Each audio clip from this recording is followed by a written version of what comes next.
Sindhudurg academy engineer doctor होण्याचा राजमार्ग। 10वी नंतर स्टेट बोर्डसह जेईई, नीट, एमएच, सीईटी, नाटासाठी इंटिग्रेटेड बॅच सुरू। हैदराबाद, चेन्नई, मुंबई, कोटा येथील तज्ञ प्राध्यापकांचे मार्गदर्शन। डिजिटल स्मार्ट बोर्डसह एसी क्लासरूम। 6 वर्षांची यशस्वी परंपरा। आमच्या संस्थेतील 82 विद्यार्थ्यांना मेडिकल तर 134 विद्यार्थ्यांना इंजिनिअरिंगला प्रवेश। पत्ता इंद्रायणी शिक्षण प्रसारक मंडळ संचलित Pushpasen Sawant science junior college, वाडी उमरमळा, मुंबई गोवा महामार्ग, ओरोस। संपर्क 9158788345 8788 10 18 53। जिल्ह्यात पिकणाऱ्या काजूची गुणवत्ता ही सर्वोत्कृष्ट दर्जाची आहे।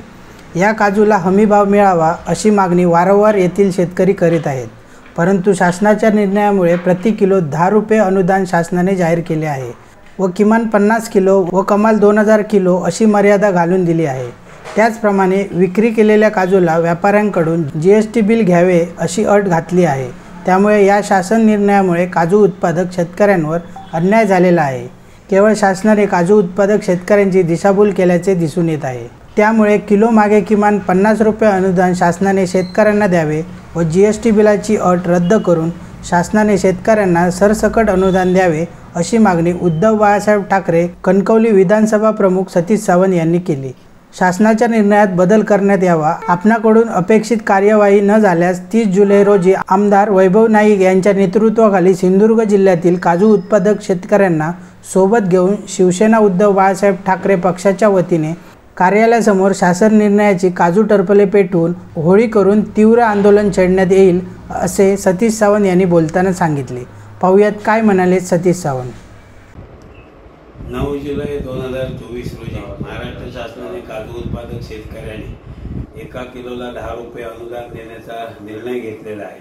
हा निर्णय शेतकऱ्यांना ज्या काही जाचकटी या जीआरमध्ये आहे, जीएसटीचं बिल असेल किंवा वेगवेगळ्या प्रकारची जाचकटी घालून शेतकऱ्यांना कशा पद्धतीने हे पैसे मिळणार नाही आहेत असाच प्रयत्न या जीआरच्या माध्यमातून करण्यात आलेला आहे।